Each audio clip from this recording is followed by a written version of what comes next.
Hello friends, exercise 1.3 से question number 1 करेंगे। Right the following in decimal form. आगे जो क्वेश्चंस दे रखे हैं आपको, इन्हें आपको डेसिमल फॉर्म में लिखना है एंड से what kind of decimal expansion each has, और फिर ये भी बताना है कि किस तरह का वो डेसिमल एक्सपेंशन है। अब इंट्रोडक्शन में मैंने आपको बताया था टाइप्स ऑफ डेसिमल एक्सपेंशन 3 तरह का होता है। जब हम किसी नंबर को डिवाइड करते हैं तो या तो वो जो डिवीजन है ना वो पूरा खत्म हो जाता है, नीचे रिमाइंडर 0 आता है, तो उसे बोलते हैं हम टर्मिनेटिंग डेसिमल। दूसरा होता है non terminating recurring decimal. Non terminating मतलब कि वो सवाल खत्म नहीं होगा, लेकिन ऊपर में पॉइंट के बाद कुछ सेम डिजिट्स आने शुरू हो जाते हैं, उसके कोशेंट के अंदर कहीं से रिपीटेशन शुरू हो जाती है। तीसरा होता है नॉन टर्मिनेटिंग नॉन रिकरिंग। ये नॉन टर्मिनेटिंग होता है मतलब सवाल खत्म भी नहीं होता, और कोशेंट में डेसिमल के बाद रैंडमली कुछ नंबर्स आते रहते हैं, मतलब सेम नंबर्स रिपीट नहीं होते हैं। तो ये 3 तरह की डेसिमल एक्सपेंशन होती है। तो इन क्वेश्चन में पहले तो हमें इनकी डेसिमल फॉर्म लिखनी है और उसका टाइप भी बताना है कि वो किस तरह की डेसिमल एक्सपेंशन है। फर्स्ट पार्ट देखिए 36/100। अब इसका डेसिमल फॉर्म बताने के लिए तो हमें इसमें डिवाइड करने की भी जरूरत नहीं है। 100 से डिवाइड कर रहे हैं तो पीछे से 2 डिजिट छोड़कर डेसिमल लग जाएगा। अब यहाँ ये टर्मिनेटिंग डेसिमल है क्योंकि पूरा खत्म हो गया ना, ये आगे ना तो कोई रिपीटेशन है ना कोई कंटिन्यूएशन है, कुछ नहीं है, तो ये टाइप है टर्मिनेटिंग। ये टर्मिनेटिंग डेसिमल है। अगर आप इसे डिवाइड भी करोगे, मैं इसे करके ही दिखा देता हूं आपको। 36 को अगर 100 से डिवाइड करोगे तो पॉइंट लगा के 0 लगाओगे, ये 3 पे गया 300, माइनस करके 60 आया, पॉइंट लगा हुआ है तो 0 लगा सकते हैं, तो ये 6 पे गया, 600 माइनस किया, रिमाइंडर आया 0। जब रिमाइंडर 0 आता है और ये जो आपका है डेसिमल आता है, आंसर यही होता है टर्मिनेटिंग डेसिमल। अब सेकंड देखिए, 1 को डिवाइड करना है 11 से डिवाइड करना है, तो डिवाइड करना शुरू करते हैं। 1 डिवाइडेड बाय 11 छोटा है तो पॉइंट लगा के 0 लगा लिया, अभी भी छोटा है तो 0 लगा के यहाँ एक और 0 लगा लिया। अब 11 9s are 99 पे चला गया और ये -1 आ गया। ये 1 फिर से वही आ गया जो हमारा शुरू में था। अब मैं यहाँ पे 0 लगाऊंगा क्योंकि मैंने डेसिमल लगाया हुआ है, और अभी छोटा पड़ रहा है तो एक 0 लगा के एक और 0 लगा लूंगा। अब ये फिर से 9 पे जाएगा, 99 माइनस, और फिर से 1 आ गया। अब इसी तरह से जैसे यहाँ 1 आ गया ना, बार बार यही चीज आती रहेगी, 100 बनता रहेगा और यहाँ 09 09 09 आता रहेगा। ये कभी खत्म नहीं होगा, 09 एंड सो ऑन, इसी तरह से सवाल हमेशा चलता ही रहेगा। इसे बोलते हैं हम non terminating recurring decimal. Recurring बोल दो या रिपीटिंग बोल दो, दोनों का मतलब एक ही है। अब इस तरह के डेसिमल को हम शॉर्ट में भी लिख सकते हैं। यहां मैं देख रहा हूं डेसिमल के बाद 2 डिजिट है जो बार बार आ रहे हैं, 09 09 09, तो इसे हम इस तरह से लिख सकते हैं 0.09, और 09 के ऊपर बार लगा देंगे, यानी ये 2 नंबर बार बार आगे चल के रिपीट होते जा रहे हैं। तो ये तो हो गया इसकी डेसिमल फॉर्म। अब इसकी टाइप बता देते हैं। ये है नॉन टर्मिनेटिंग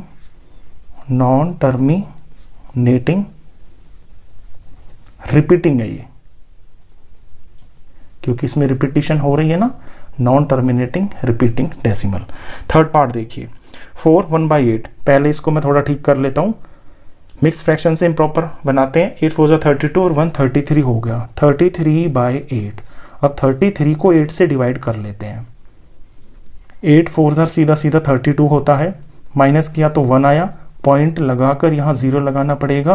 8 1 8 हो गया, माइनस करके 2 आ गया, यहाँ 0 लगाएंगे तो 2 पर ये 16 हो गया, माइनस किया 4 आ गया, 0 लगा लिया। 8 5 ये 40 हो गया, माइनस किया, रिमाइंडर पूरा खत्म होके 0 आ गया।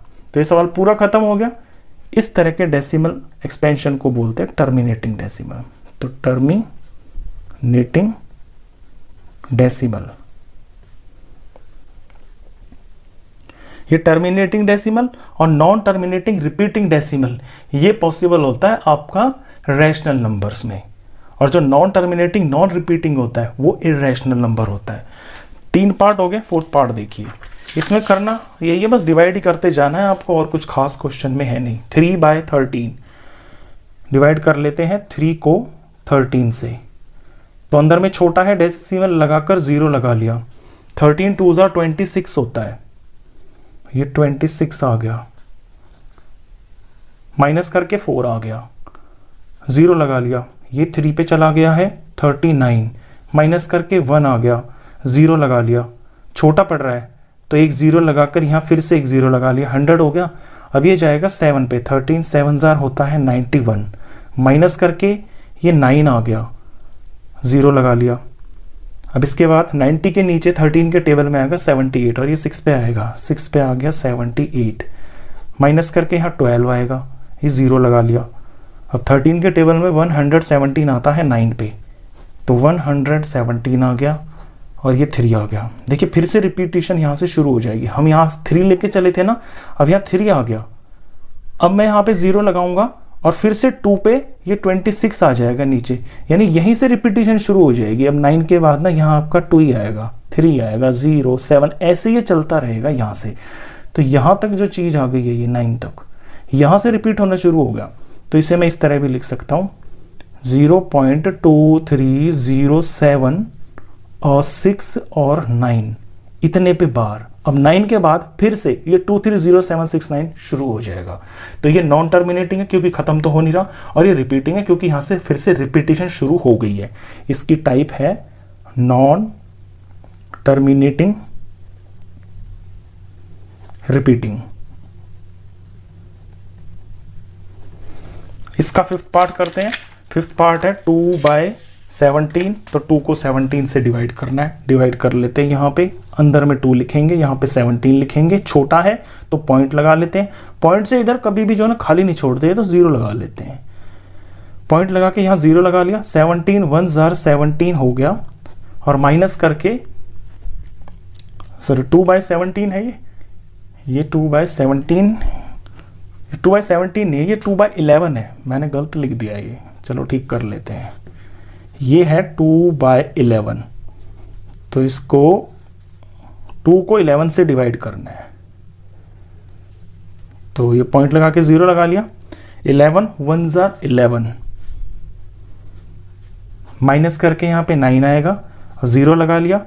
फिर इसके नीचे 8 पे जाएगा ये 88, फिर माइनस किया तो ये 2 आ गया। अब देखिए यहाँ शुरू हम 2 से ही कर रहे थे, यहाँ फिर से 2 आ गया। अब यहाँ मैं 0 लगाऊंगा, फिर ये 1 होगा, 1 पे ये 11 होगा, माइनस करूंगा, यहाँ पे 9 आएगा, मैं 0 लगाऊंगा, फिर ये 8 करूंगा, फिर से 88 आएगा, और माइनस करूंगा, फिर से 2 आएगा। यानी अब ये 18 18 18 यही बार बार आता रहेगा, सेम यही रिपीट होता रहेगा। तो इसे हम ऐसे लिख सकते हैं। इसकी डेसिमल जो फॉर्म है मैं यहाँ लिख देता हूँ 0.18 और इसके ऊपर बार 1818 बार बार आता रहेगा। और ये टाइप हो गई है non terminating repeating. Non terminating repeating. इसके बाद नेक्स्ट क्वेश्चन करते हैं। इसका पार्ट 6th पार्ट है 329 डिवाइडेड बाय 400। तो डिवाइड कर लेते हैं इसको 329 और ये 400 इसका टेबल। अंदर में छोटा पड़ रहा है तो डेसिमल लगा के 0 लगा लिया। 3200 है, 4 8 जार होता है 32 और 100, माइनस किया तो यहाँ 0 आ गया, यहाँ 9 आ गया, आगे तो सारा 0 है, डेसिमल लगा हुआ है तो यहाँ 0 लगा लिया।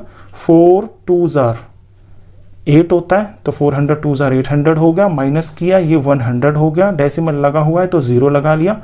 फिर 400 2 जार 800 हो गया, माइनस किया तो 200 आ गया और यहाँ पे 0 लगा लिया।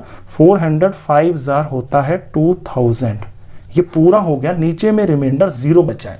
तो ये है आपका टर्मिनेटिंग डेसिमल।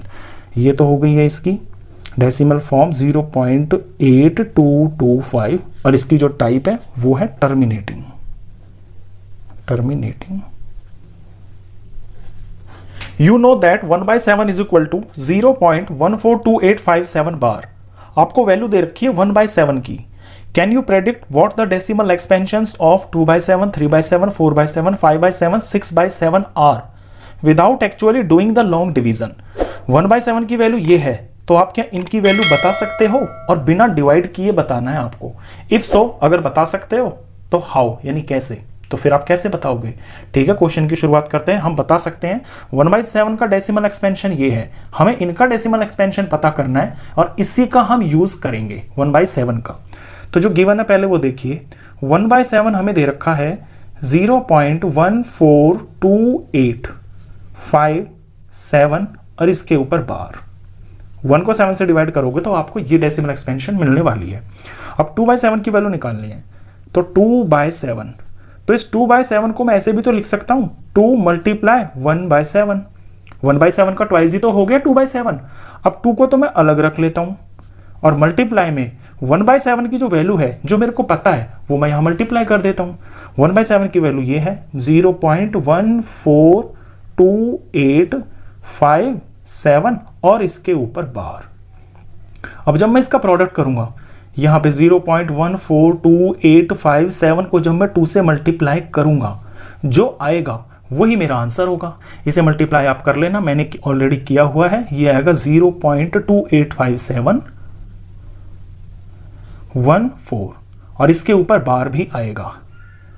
तो ऐसे हमने 2/7 की वैल्यू पता कर ली। सेम इसी तरह से हम बाकी की भी पता कर लेंगे। अब आइए 3/7 के ऊपर। तो 3/7 को हम लिख सकते हैं 3 टाइम्स ऑफ 1/7। यहां 3 टाइम्स 1/7 की वैल्यू 0.142857 और ये बार। इसका जब हम प्रोडक्ट करेंगे 3 से तो वैल्यू आएगी 0.428571। 0.428571 सिंपल रफ में आपको मल्टीप्लाई करनी है। यहां पे साइड में आ जाइए 4/7 पे। 4/7 को हम लिख सकते हैं 4 टाइम्स ऑफ 1/7। यहां 4 टाइम्स ऑफ 1/7 की वैल्यू लिख लेते हैं 0.142857 और इसके ऊपर बार। इसको 4 से मल्टीप्लाई करेंगे तो हमें इसका आंसर मिल जाएगा। ये है 0.571428 और इसके ऊपर बार। अब ऐसे ही 5/7 की निकाल देंगे। 5/7 को हम लिख सकते हैं 5 टाइम्स ऑफ 1/7। यहां 5 अलग, मल्टीप्लाई में 1/7 की वैल्यू 0.142857 और इसको 5 से मल्टीप्लाई करने पर मिल जाएगा 0.714285 और इसके ऊपर बार। ऐसे ही हम निकाल देंगे 6/7 की भी वैल्यू। 6/7 को हम लिख सकते हैं 6 इंटू में 1/7। तो 6 इंटू में 1/7 की वैल्यू 0.142857 और ये बार। इसका 6 से मल्टीप्लाई करेंगे, ये आ जाएगा 0.857142। तो इस तरह से बिना डिवाइड किए, हमने 4 को 7 से डिवाइड नहीं किया, 5 को 7 से डिवाइड नहीं किया, सिर्फ हमें एक वैल्यू पता थी 1/7। इसी की हेल्प से हमने इन सब की वैल्यूज निकाल ली। नंबर 3 करेंगे। Express the following in the form p/q where p and q are integers and q is not equal to 0। यहां पे आपको डेसिमल एक्सपेंशन दे रखी है, जैसे 0.6 बार। सेकंड क्वेश्चन भी है इसमें 0.7, 0.47 के ऊपर बार और थर्ड है 0.001 उस सारे के ऊपर बार। 3 क्वेश्चंस है। इन डेसिमल एक्सपेंशंस को आपको p/q की फॉर्म में बनाना है। अब ये क्वेश्चन इंपॉर्टेंट है क्योंकि यहां आपको जो है इसकी फॉर्म ही चेंज करनी है। कैसे करते हैं, स्टेप्स देखिए। सबसे पहले जो आपको गिवन है इसे आप x मान लीजिए। Let x is equal to 0.6 bar. इसको अगले स्टेप में थोड़ा सा खोल के लिख लीजिए। 0.6 बार का मतलब ये है कि यहां पे जो 6 है ना, ये बार बार आएगा और ये आगे कभी भी खत्म नहीं होगा, यानी ये नॉन टर्मिनेटिंग रिपीटिंग डेसिमल लिखा हुआ है। अब इसमें पर्पस हमारा ये होता है कि हमें 2 इक्वेशन लेनी होती है। अब इसके बाद मैं क्या करने वाला हूं, देखिए यहां पे अगर मैं इस पॉइंट को उठा के यहां लगा दूं, 6 के आगे लगा दूं, वो कब होगा, जब इसको मैं 10 टाइम्स करूंगा। मैं 10x निकाल रहा हूं। अब ये तो है x जो मेरे को गिवन है, इसका मैं 10x निकाल रहा हूं, तो ये डेसिमल आगे चला जाएगा 6 पॉइंट और आगे तो सारा 666 ही है, इसके आगे फिर से सारा 666 ही आ गया है। अब इन 2 चीजों को रिलेट कीजिए, इसे नंबर 1 रखिए और इसे नंबर 2 रखिए। आप देखोगे कि डेसिमल से लेफ्ट में यहां एक प्रॉपर होल नंबर दिख रहा है 6 आपको, यहां डेसिमल से पहले एक होल नंबर दिख रहा है और डेसिमल के राइट में बिल्कुल सेम चीजें हैं। अब अगर मैं 2 में से 1 माइनस करता हूं तो डेसिमल से आगे का तो सारा पार्ट 0 ही हो जाएगा और यहां पे मेरे को एक नंबर मिल जाएगा, x की वैल्यू मेरे को मिल जाएगी और वही मेरा आंसर होगा। अब यहां मेरे को करना है इक्वेशन 2 में से इक्वेशन 1 को माइनस करना है। ये बड़ी वैल्यू है, ये छोटी वैल्यू है, तो लेफ्ट में 10x में से माइनस करना है x और यहां राइट में 6.666 एंड सो ऑन माइनस करना है 0.666 एंड सो ऑन।